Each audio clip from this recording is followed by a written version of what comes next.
Parlamentario Confederal de Unidos Podemos, En Común Podem, en Marea.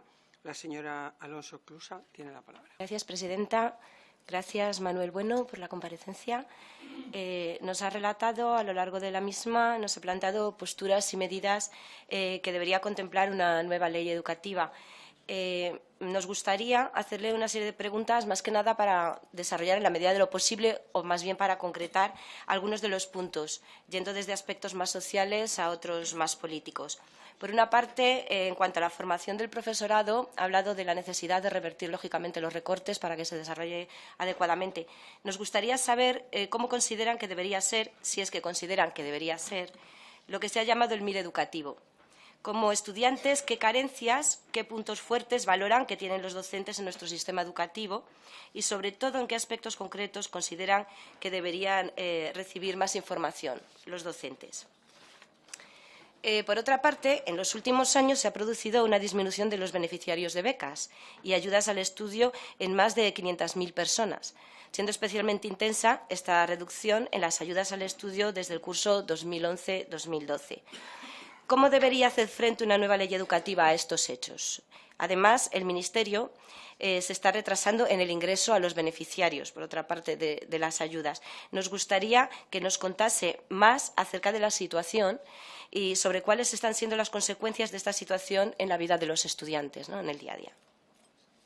En relación a la convivencia escolar, nos gustaría preguntarle por dos aspectos concretos. Bueno, uno de ellos ha hablado sobre el tema de la importancia de la igualdad. El otro aspecto sería el del maltrato entre iguales o el acoso escolar. ¿Cómo creéis que se deberían abordar estos problemas desde las aulas y los centros educativos?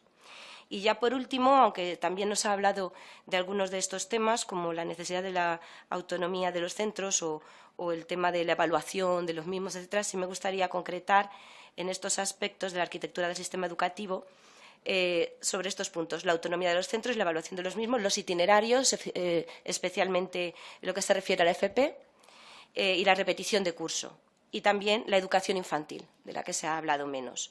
Todas ellas, pues bueno, son temas fundamentales en la configuración del sistema educativo y nos gustaría conocer su opinión. Muchas gracias. Muchas gracias, parlamentario de Esquerra Republicana, señor Loris Serra.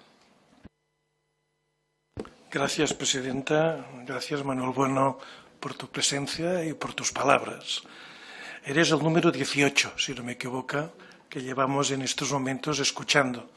Nos quedan bastantes más, pero ya empezamos a tener un poco la idea de la complejidad de los objetivos de esta comisión.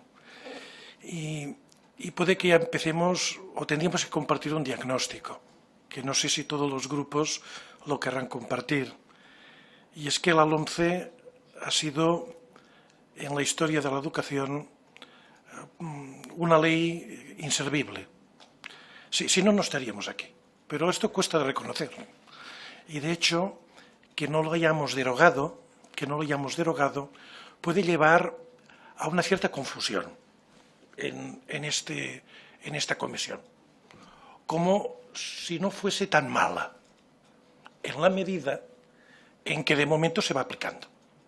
Y cuando acabemos estas comparecencias, puede que sea imprescindible, si queremos llegar a un pacto, compartir el diagnóstico y asumir los cambios, diríamos, imprescindibles para que la confianza de una comunidad educativa plural nos permita continuar este pacto. Porque si no, estamos en un terreno movedizo. Es cierto que también escuchando nos encontramos con posiciones compartidas. En todas las intervenciones hay una voluntad de hacer de la educación un pilar importante de nuestra sociedad, todos. Que se ha de hacer mucho más de lo que se hace hasta ahora, sin duda, y de que el profesorado, pieza clave, no es la única. Pieza clave no es la única. Y en ese sentido, la voz de los estudiantes es imprescindible. A pesar de las enormes dificultades que tenéis para tener voz. Pongo dos. Una, lo efímero de ser estudiante, porque a pesar de que estudiamos a lo largo de la vida, cierto, y todos seríamos estudiantes, el estudiante en la etapa reglada es efímero. Y a veces los saltos de etapa son saltos sin red. Aquel alumno que en primaria es un alumno activo y delegado, luego puede desaparecer en secundaria, y el que lo es en secundaria, desaparecer en la universidad. Y a veces el saber acumulado por las asociaciones estudiantiles se pierde. Se van a aquella generación de dirigentes estudiantiles y se pierde un poco la mochila. Este es un elemento. Y el otro, también importante, es la representatividad, que a veces es un arma de doble filo, porque a veces en elecciones delegadas políticas hay una participación baja, en muchos ayuntamientos ni el 50% de la población vota a las municipales, y luego sale un alcalde. Pero es cierto que uno de los elementos, y aquí viene mi primera pregunta, sería cómo mejorar la participación estudiantil. Es decir, que a través de tu experiencia ves como dificultades estructurales para que los estudiantes, que son una parte fundamental para el cambio, no sea, te pondría una metáfora como la calefacción con las ventanas abiertas, ¿no? Es decir, da calor, pero se escapa más del que da. Primer elemento. Segundo, también tu experiencia en órganos colegiados.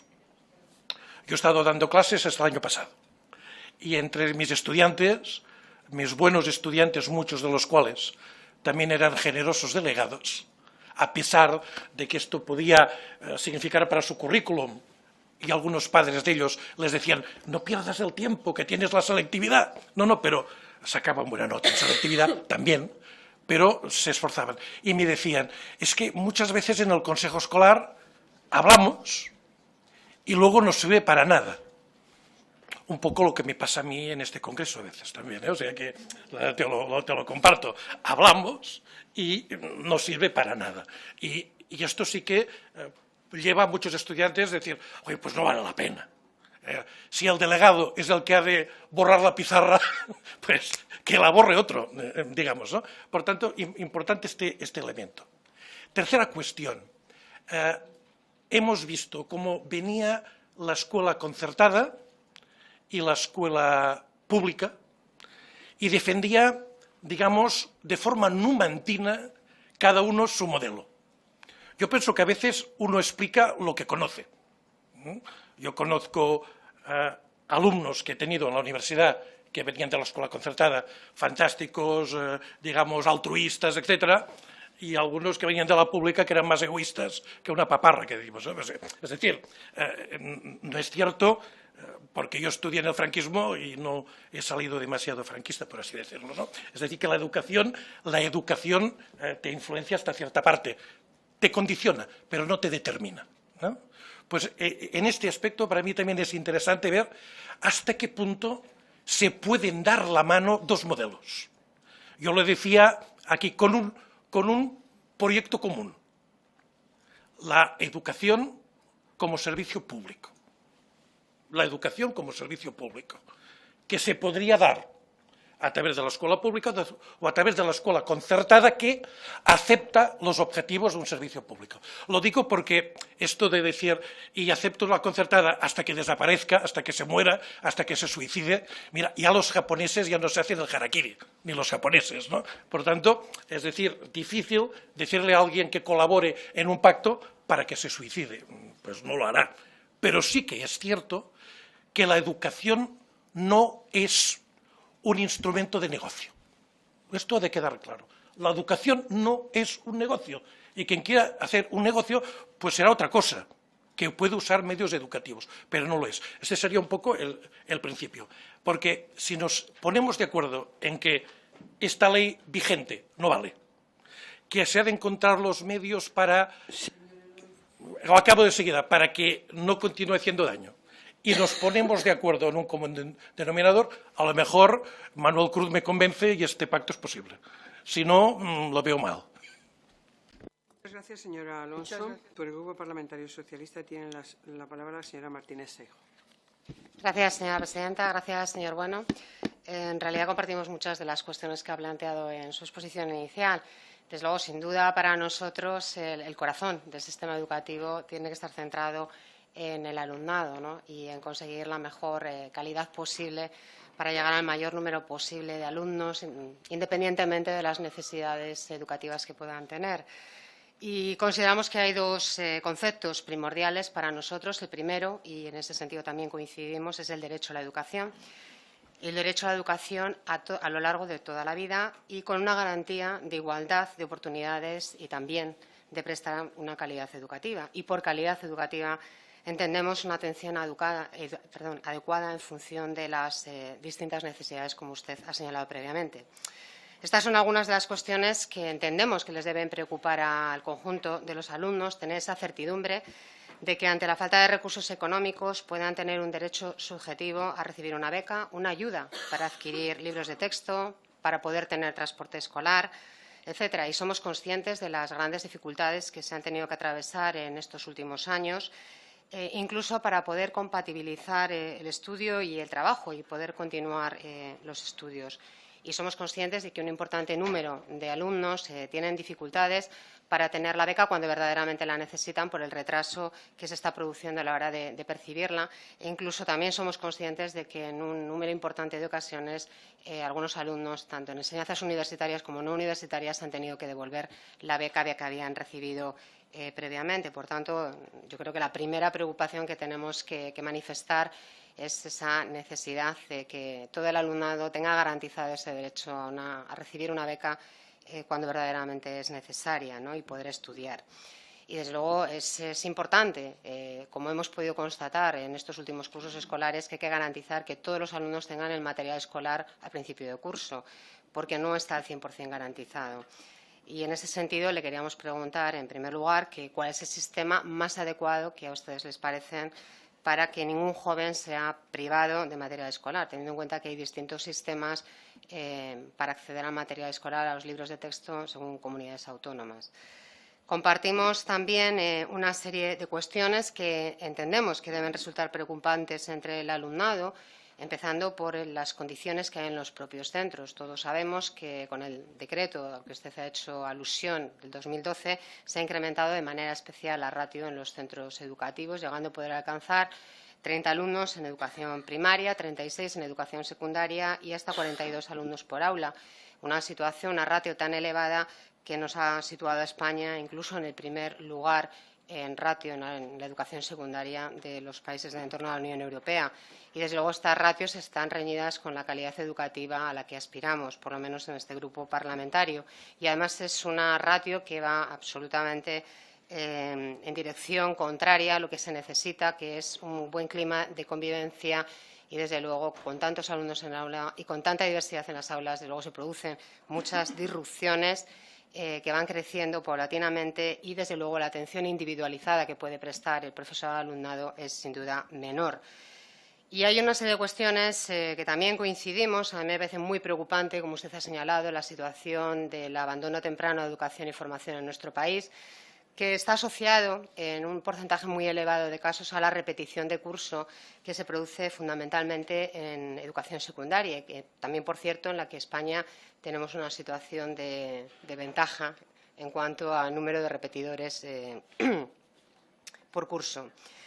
Y teniendo en cuenta que muchos de los alumnos que repiten curso acaban abandonando, sí que le quería preguntar que hasta qué punto considera que la repetición de curso es efectiva para prevenir el abandono escolar temprano y qué otras opciones pueden considerar como oportunas para poder reducir ese problema.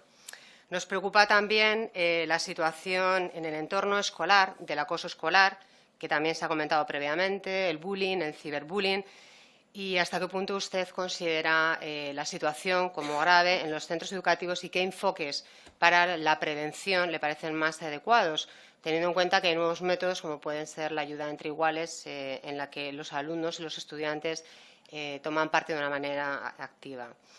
Otra cuestión que nos parece verdaderamente importante es la orientación educativa y profesional que se está dando en los centros. considera que es suficientemente adecuada, qué propuestas haría para que esa orientación sea más efectiva en cuanto a los itinerarios educativos e incluso profesionales que muchos alumnos tienen que decidir cuando se encuentran en educación secundaria, ¿no? Porque en realidad lo que estamos viendo es que sigue habiendo mucha más orientación hacia las enseñanzas de bachillerato que hacia la formación profesional, teniendo en cuenta que hay pocos graduados de grado medio cuando verdaderamente se necesitan muchos más titulados de grado medio. En cuanto al currículum y la metodología, sí que coincidimos que tiene que haber avances, importantes y consensuados, ¿no?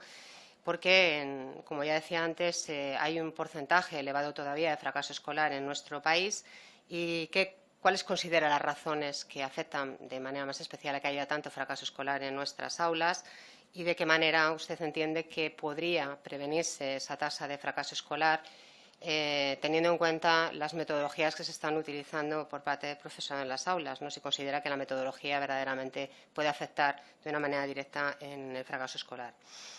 Nos preocupan las políticas de igualdad en los centros y hemos observado que sí que hay un repunte hasta cierto punto, ¿no?, de actitudes controladoras, mucho control también sobre los teléfonos móviles, sobre WhatsApp, que de alguna manera no están evitando una educación para la prevención de violencia de género y políticas de igualdad, ¿no? Y bueno, pues ¿qué opinión tiene usted al respecto y, desde luego, de qué manera entiende que se podría mejorar esa situación en los centros? Y, por último, yo sé que le voy a hacer una pregunta bastante complicada, pero sí me parece importante ir al corazón de los problemas. Sí que nos gustaría que nos aportase algunas propuestas que usted considera verdaderamente imprescindibles para que nuestro sistema educativo en conjunto pueda mejorar de manera determinante y que afecte a la calidad de la enseñanza, a la educación, desde el punto de vista de los estudiantes. Nada más. Muchas gracias. Por el Grupo Parlamentario de Ciudadanos tiene la palabra la señora Martín Yaguno. Muchas gracias, señora presidenta. Muchas gracias al señor Bueno por la intervención que ha hecho. Efectivamente, es usted el número 18, el tercero en cuanto a representación de estudiantes, de alumnado. Nosotros pedimos, la primera comparecencia que pedimos fue de una asociación de estudiantes, porque es verdad que el profesorado es un elemento nuclear en este pacto, pero también lo sois los estudiantes, perdona que te tutee. Y antes de empezar mi intervención centrada en educación, quiero hacer un comentario. Ha dicho usted una frase que me ha preocupado mucho y ha dicho que nuestro país carece de recursos naturales. Yo no sé dónde es, pero le invito a que venga a Alicante, que vea todo lo que tenemos, porque me parece que es una aseveración un poco dura y creo, además, que no hace justicia al maravilloso país que tenemos con un montón de pluralidad. Entiendo, es una medio broma, ¿eh? Bueno, ha dicho usted algunas cosas que entiendo que en una comparecencia de 20 minutos es difícil, y ha dicho usted algunos eslóganes, permita que se lo resuma así, que entiendo que tendrán más concretados después y que yo le voy a preguntar. Aunque teóricamente en esta subcomisión hablamos de educación primaria y secundaria, usted ha hecho bastantes referencias a la universidad indirectamente, y de formación profesional le voy a hacer algunas preguntas. Usted ha hablado de la necesidad de la conexión entre el mercado laboral y la educación. Yo coincido totalmente con usted, pero ha dicho que hay que hacerlo de tal manera que no supeditemos la educación al mercado laboral. Me gustaría que me explicara cuál es la propuesta concreta que tienen ustedes en esta interacción, porque para nosotros es muy importante implementar un complemento relacionado con la empleabilidad de los egresados, que no tiene que ver con la empleabilidad en cualquier cosa, sino con la empleabilidad en tanto que se han formado para algo en concreto y con la definición del valor añadido que aporta la educación. Porque, claro, si por empleabilidad entendemos que uno acaba la carrera y acaba trabajando al cabo de 5 años en algo que no tiene nada que ver, pues flaco favor estamos haciendo a la educación. Luego habla usted de la necesidad de destinar presupuesto o más presupuesto a la educación. Nosotros también coincidimos. Tenemos dudas si la fórmula tiene que ser el PIB o tiene que ser la evaluación del coste por puesto escolar, pero usted se ha centrado, ha dicho que tiene que haber una dedicación del presupuesto estatal a la educación. Y yo le pregunto, ¿y qué piensa usted de las autonomías? ¿Cree usted también que tendrían que tener un compromiso público e inamovible de destinar parte de su presupuesto conjuntamente? Yo creo que es uno de los objetivos que tenemos que conseguir en este pacto, que haya un compromiso conjunto. Luego ha hablado usted del 3+2. Efectivamente, yo coincido, puedo coincidir hasta cierto punto en que el 3+2 no es un problema de diseño de los títulos. Yo creo que el 3+2 es una buena alternativa, sino que el problema es el precio del máster. Por tanto, me gustaría saber su opinión y también que valore o que me evalúe qué opinión le merece la oferta de máster público que se está haciendo, si realmente se ajusta a lo que debería ser, si tiene un fin de continuidad meramente. Luego ha hecho usted hincapié, y nosotros coincidimos también, en la necesidad y en la obligación que tenemos en este pacto educativo de mejorar la enseñanza de lenguas extranjeras. Para nosotros es punto prioritario el tema de la enseñanza del inglés. Y ha dicho también que tenemos que aprender las lenguas propias de cada comunidad. Yo también lo pienso, pero me gustaría saber qué opinión le merece situaciones donde, en virtud de la elección de lenguas propias que tú hagas, se discrimina en la enseñanza del inglés, como por ejemplo en la Comunidad Valenciana. No sé si está usted al corriente que los niños que no opten por la opción de inmersión lingüística en valenciano van a tener 2 horas menos de inglés. Si le parece justo, si le parece equitativo, si le parece correcto. Y luego ha hablado usted de la movilidad del alumnado, y aquí quiero hacerle 2 preguntas. Una que tiene que ver con las dificultades que tiene por la especialización curricular que hay en cada comunidad autónoma, que está planteando dificultades. Y luego le quiero hacer una pregunta muy concreta. ¿Qué opinión le merecen los sistemas de acceso a la universidad actuales? Mire, recientemente se ha publicado un estudio que ha hecho Cristina Rueda, una catedrática de bioestadística, donde se pone de manifiesto que con el sistema de acceso a la universidad actual, teóricamente con un examen que es común, pero que se corrige de manera distinta en cada comunidad, un niño o un chico, un estudiante de la Comunidad Canaria tiene 3 veces más de probabilidad de entrar en medicina que un niño que estudia en la Comunidad de Castilla y León, siendo Castilla y León una comunidad con más alto nivel en los índices de PISA. Me gustaría saber si cree usted que esto es justo y si cree usted que se tendría que modificar. Tengo más preguntas, pero la presidenta me mira. ¿Sí me puede dar un minuto? Y luego quería preguntarle... Sí. Quería preguntarle también, usted ha hablado de la necesidad de evaluación. Yo coincido totalmente que hay que evaluar el sistema, no solamente a los estudiantes, también a la administración, a los centros, a los profesores, pero ha dicho que los resultados tienen que ser de manejo interno. Yo creo en la transparencia del sistema, sobre todo cuando se manejan recursos públicos. Y, por tanto, creo que la finalidad de los rankings no es solamente comparar autonomías, sino también que los ciudadanos y ciudadanas sepamos cómo deficiente se está siendo y en qué medida se puede intervenir para mejorar. Querría preguntarle si usted está en contra de que se hagan transparentes cualquier tipo de evaluación para que podamos también, como contribuyentes, saber cómo se está invirtiendo nuestro dinero. Y nada más. Tenía lo de los recursos naturales y le invito a que venga a Alicante porque tenemos muchos. Muchas gracias, señora Martín.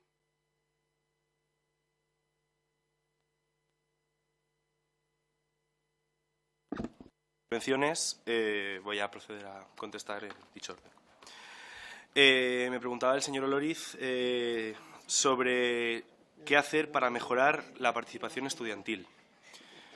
Pues eso me pregunto yo.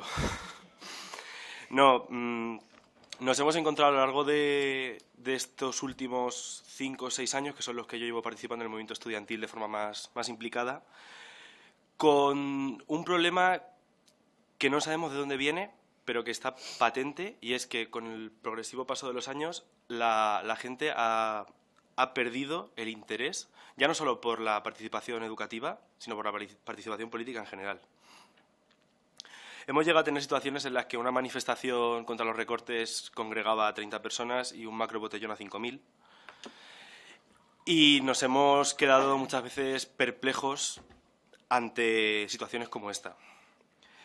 Yo creo que la movilización del alumnado, y hacía hincapié en mi intervención antes, pasa por, desde la más temprana edad, inculcarles una capacidad crítica, pero inculcársela de una manera firme, no como se viene haciendo hasta ahora, donde se dan pequeñas pinceladas.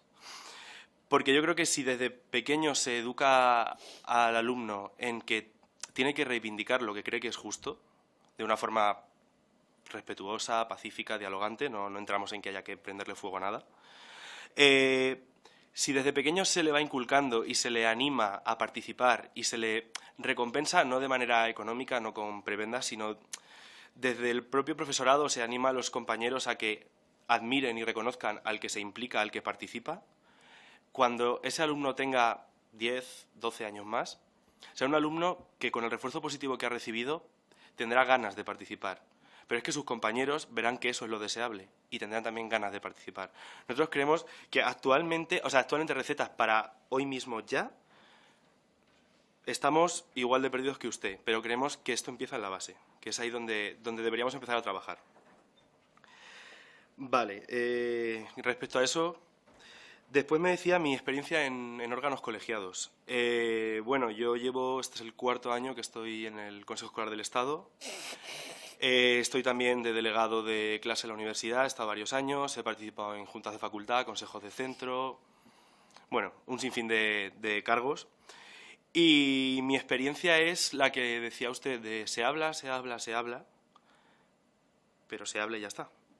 No vemos luego materializado, o vemos como una propuesta que empieza en la base se acaba diluyendo cuando llega a lo más alto, y al final de una reunión que a veces es enriquecedora, otras veces quizá más monótona, lo que se obtiene, sea bueno o sea menos bueno, se acaba diluyendo. O sea, nuestra experiencia es que lo que nosotros proponemos acaba en tierra de nadie. No estamos satisfechos ni en cómo funcionan ni en la representación que tenemos en los órganos educativos. Porque al final acaban funcionando un poco como un teatrillo en el que diversos agentes implicados pues van, intervienen, proponen, se acaba aquello y hasta luego. Entonces, nuestra experiencia es bastante descorazonadora. Y luego nos hablaba sobre el modelo concertado, modelo público, el modelo que nosotros proponemos. Creo que había una mala interpretación de mis palabras. Voy a intentar aclararlo, a ver si así se entiende mejor. Nosotros no decimos que toda la concertada sea mala. Nosotros no creemos que lo que no sea público sea el mal, sea el diablo. No es nuestra opinión. Pero sí que creemos que muchas veces la educación concertada hace con fondos públicos un uso poco adecuado de ellos y imparte unos modelos educativos que en muchas ocasiones no terminan de casar con el espíritu que debería tener toda educación, sea pública, privada o concertada. Entonces nosotros apostamos por un sistema público porque creemos que es la única garantía de que los modelos y los valores que se quieren transmitir al alumnado sean impartidos de forma igual en todos los centros. La salvedad viene en que si nosotros contamos con una reforma de la educación concertada que garantiza que se adecúa o se equipara a la pública en aspectos básicos y concretos, no tendríamos ningún problema en que la concertada existiese, y por supuesto la privada ya he dicho que no tenemos ningún problema en que exista porque con su dinero cada uno puede financiar el tipo de educación que considere más adecuada. Pero nosotros queremos avanzar hacia la pública porque la pública transmite unos valores sin excepción que quizás la concertada sí que no termina de haber esa igualdad. Creo que... señora diputada de Ciudadanos, veraneo en Torrevieja, así que conozco bien la provincia de Alicante. Y voy a pasar a contestar porque tengo aquí tralla para aburrir. Bueno, 4 minutos. Nuestra propuesta de adecuación del mercado educativo al mercado laboral, como he dicho bien antes, pasa porque el estudiante que egrese con un título pueda encontrar un empleo acorde al nivel formativo que ha obtenido después de egresado.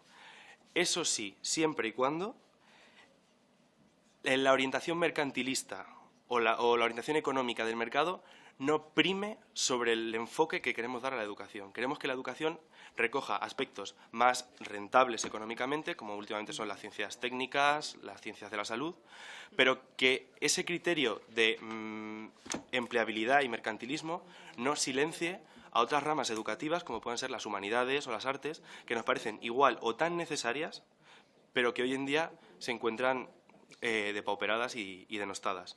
Porque creemos que está muy bien saber hacer puentes, creemos que está muy bien saber operar, pero que creemos que el pensamiento crítico es algo que solo las humanidades o una visión humanista de la educación, aplicada a cualquier rama, nos puede dar. Por eso nuestra visión es que el mercado laboral esté en íntima conexión con el mercado educativo, pero que jamás el mercado laboral dicte o supedite lo que tenga que hacer la educación de cara a una futura empleabilidad. Esa es nuestra posición respecto a la relación entre mercado laboral y mercado educativo. Respecto a las comunidades autónomas y el presupuesto, creemos que el Estado debe garantizar una partida para educación que no sufra merma, sea cual sea la condición, que las comunidades autónomas, que son las que tienen las competencias transferidas, tienen que hacer lo mismo, y que ese presupuesto estatal debe ser garante de los presupuestos autonómicos para que, en caso de crisis económica, puedan nutrirse de ese presupuesto estatal y poder continuar prestando un servicio educativo que no tenga ningún tipo de merma. Sí. A ver. Respecto al 3+2, nosotros, desde nuestra asociación, en su día apoyamos la implantación de Bolonia. Creíamos que era un buen marco, que venía a dotar a la universidad de mayor modernidad, pero creemos que Bolonia no se ha implantado como debería implantarse. O sea, Bolonia sí, pero así no. ¿Por qué digo esto? Porque hemos venido a sustituir el sistema antiguo por un sistema nuevo, y lo único que cambia con el paso del tiempo es el precio. El plan Bolonia no ha implantado los ratios de alumnos, no ha implantado la evaluación continua. En muchas universidades se sigue haciendo lo mismo, pero con otros planes. Por eso creemos que si se aplicase el 3+2, igual que se ha aplicado Bolonia, debería aplicarse de manera correcta. ¿Eso qué quiere decir? Que el alumno que termine 3 años de formación de grado tenga garantizado el acceso a un máster, pero que este máster no tenga un precio tan desorbitado que lo aparte de la formación. Creemos que el 3+2 no es malo, pero que los precios sí que lo son. El caso del trilingüismo, no conozco el caso concreto que me planteaba usted de la Comunidad Valenciana, sin problema. He estado al tanto de manifestaciones que ha habido en Alicante contra el consejero de Educación de la Generalidad Valenciana, pero no conozco el caso concreto, por tanto no puedo darle una opinión formada porque sería hablar por hablar. Pero respecto a la integración lingüística, nosotros creemos que España es un país con una cultura muy rica y que merecemos preservarla. Por eso creemos que hay que garantizar, pero además lo digo con la boca grande, garantizar que las lenguas de cada territorio y cada región sean preservadas, enseñadas y formen parte de una cultura única que nos enriquece. Por eso yo creo que esto, por supuesto, no debería ir en detrimento del inglés o del castellano, pero que tampoco podemos anteponer la visión del inglés como la lengua de negocios o la lengua de empleabilidad y decir, bueno, pues desechamos esta lengua que la hablan 4 en el campo, porque sería una visión demasiado centralista de la educación y nosotros creemos que la educación debe ser lo menos centralista posible. Entonces, nosotros creemos en una integración trilingüe donde la equidad entre castellano, una segunda lengua extranjera, que pueda ser inglés, francés, preferentemente el inglés, y la lengua propia de cada territorio, convivan y además convivan de manera justa. Respecto a los sistemas de acceso a la universidad, bueno, me mencionaba usted el informe PISA, ya le digo que a nosotros el informe PISA no nos gusta. Nos parece un informe que da a la educación una visión de negocio, de mercantilidad, de resultados, demasiado resultadista. Nosotros creemos que la educación es algo más allá de un dato en un informe. Pero sobre las pruebas de acceso a la universidad, nosotros creemos que la selectividad debería desaparecer. Entonces, me planteaba usted que por qué un alumno de Castilla y León tiene más dificultad que un alumno de Canarias en acceder. Bueno, pues nosotros creemos que eso se soluciona acabando con una prueba que lo único que hace es restringir a la gente el acceso a un sueño, porque un mal día lo puede tener cualquiera, y que además no prueba nada, porque memorizar X temario de X asignaturas, ir 3 días a la universidad que te corresponda y soltarlo, no garantiza que tus competencias como futuro médico, futuro ingeniero, futuro licenciado en historia, futuro lo que sea, sean las adecuadas al puesto, a la carrera o al título al que tú vas a acceder. Nosotros creemos que debería haber una evaluación más de competencias, pero durante toda la etapa de bachiller, que una evaluación final que se juega un examen. Entonces... No. Muy mal, ¿no? Muy mal. Vamos a respetarnos porque si no, al final, el pacto por la social y político por el empleo, por la educación va a estar regular. Señor Bueno, siga con su intervención. Vale. Y vamos, por último, a los rankings y a la transparencia. Yo creo que no hay que tergiversar, no hay que engañar en esto. Nosotros no estamos en contra de la transparencia. Nosotros estamos a favor de que los rankings se usen. O sea, los rankings están para utilizarlos, para ver qué fallos hay, para ver qué se puede corregir.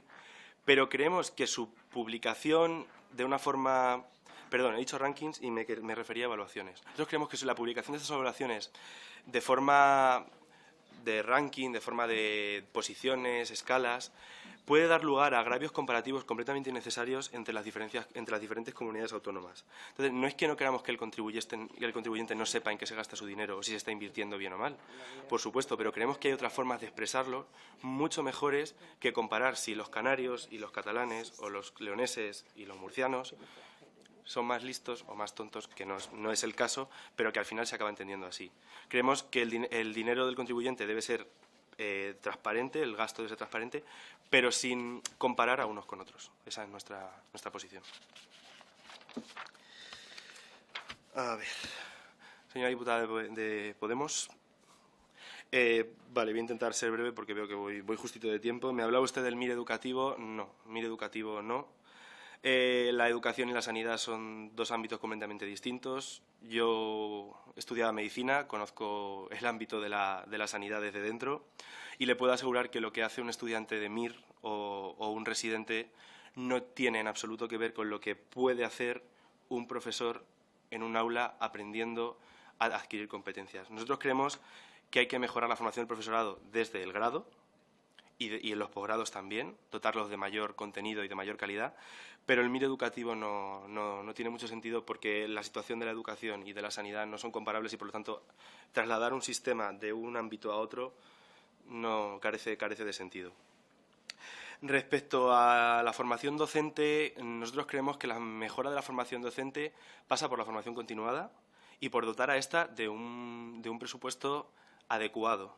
Nosotros creemos que los docentes deben estar en permanente actualización, deben además adecuar esa formación continuada a la evaluación que tengan por parte de su centro y de los alumnos, si es que algún día se llega a implementar esta evaluación, y que los puntos que esos docentes obtengan más débiles sean reforzados en esta formación continuada para que un docente esté siempre actualizado y esté siempre a la vanguardia de la pedagogía y del conocimiento.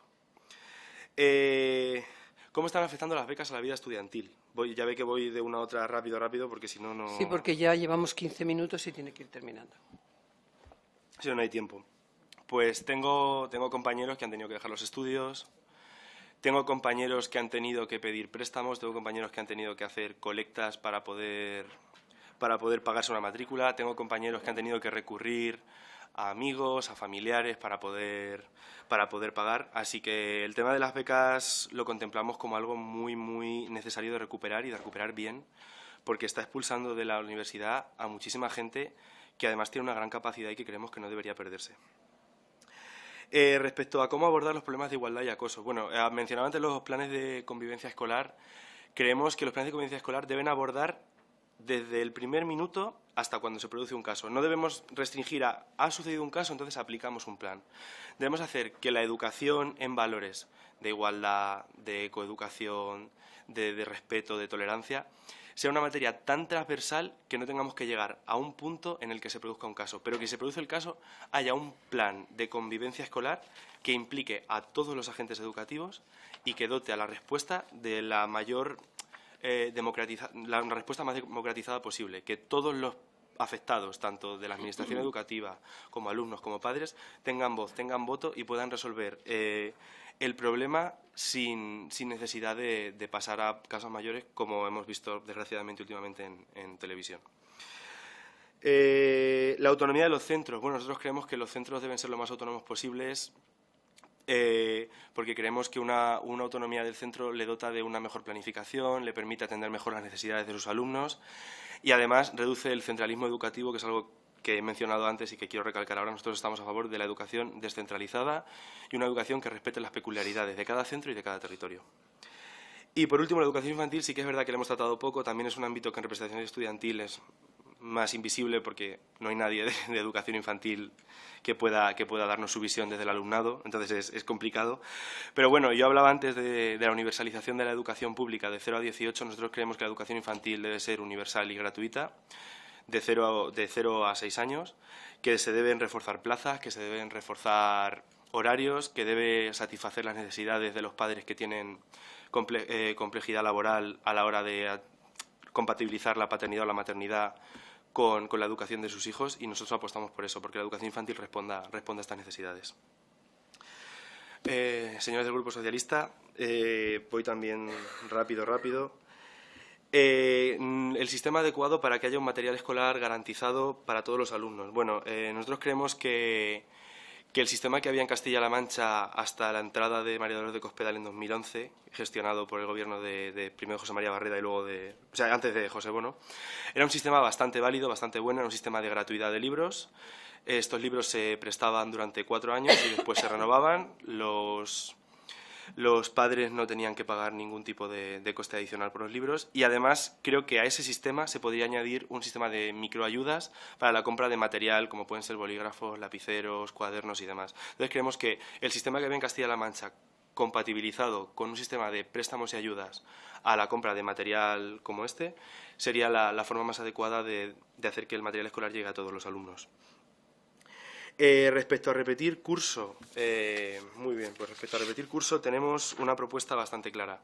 Nosotros, respecto a repetir curso de la tasa de abandono escolar, nosotros creemos que la gente que repite o que abandona no es en la mayoría porque vayan mal en todo, porque sean un desastre en el curso completo. Suele ser, hemos comprobado que suele ser porque van mal en asignaturas puntuales y concretas.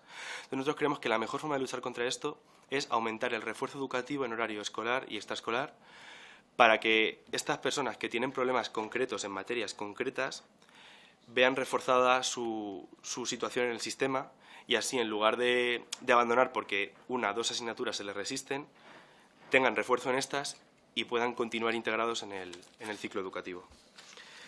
La situación del bullying. Bueno, creo que lo que le he comentado a la diputada de Podemos es aplicable a la pregunta que me ha hecho usted.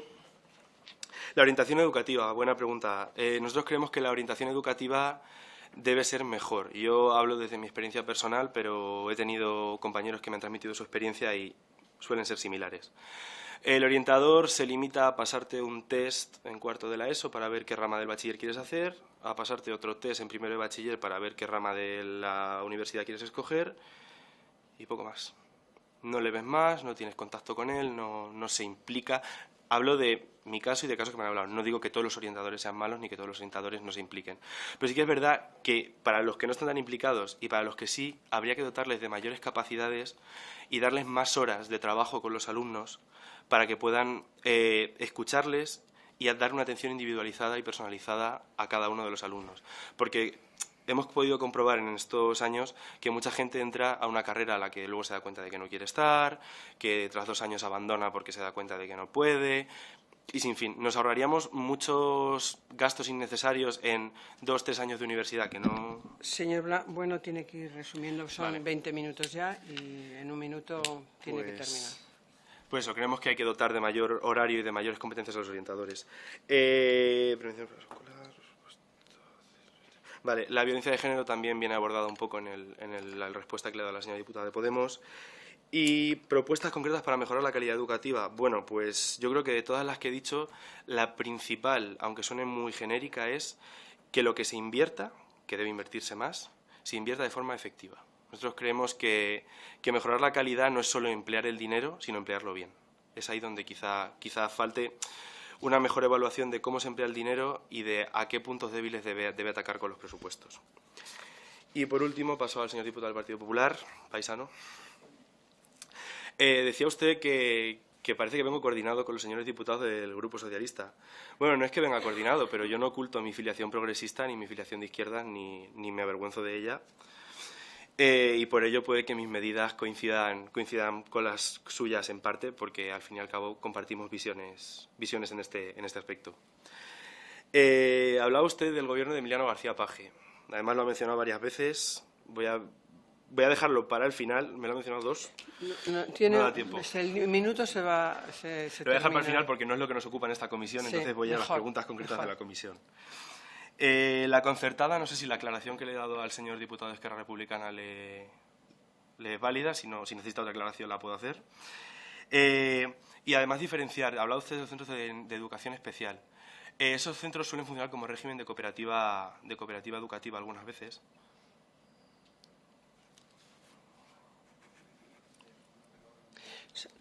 No, señor Alonso Díaz Guerra. ¿Ya? Sí, pero termine. Vale.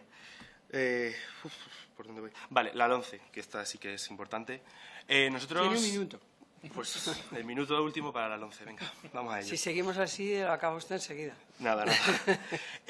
La 11, nosotros en ningún momento hemos dicho que haya que quitar la ley y ya está. Para eso estamos en esta comisión, para hacer una ley que la sustituya. Lo que sí he hablado, y lo he dicho con bastante claridad, es que hay que parar los efectos que ha tenido la LOMCE sobre la comunidad educativa. Nosotros hablamos de parar y revertir todos los efectos posibles hasta que la nueva ley de consenso salga adelante. No derogar una ley y dejar un vacío legal. No. Hablamos de que la LOMCE tiene que estar porque tiene que estar, pero que todos los aspectos lesivos de la LOMCE deben ser amortiguados lo antes posible. Y una vez salga una nueva ley de consenso, aplicar esa ley y derogar la LOMCE.